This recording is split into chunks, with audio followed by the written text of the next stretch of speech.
So here, after you open your TEMU application, you can just search and then choose any specific products that you want to add to your wish list. So for example, I'm gonna choose this Samsung Galaxy S22. Here on the specific product, you can just scroll down until you pass this description. And then right here on the product details, you can just click right here on the heart icon called save. Just click on it. And then the specific product was added to your wish list. Or if that product is having a review, so for example, if I want to choose on this vacuum cleaner, just click on the product and then you want to scroll down.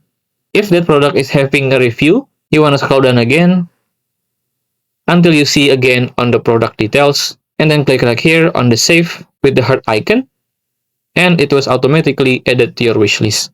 And then to access your wish list, you can go back to your home page. Right here, you want to go to your profile page by clicking on the U page. On the U page, you want to click on wishlist between win reward and history. Just click on wishlist and then you will see all of the product that you just add before.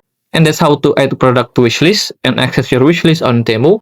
If you still have any question about this topic, just comment down below and I will try my best to assist and help you guys. If you find this video useful, please consider like and subscribe.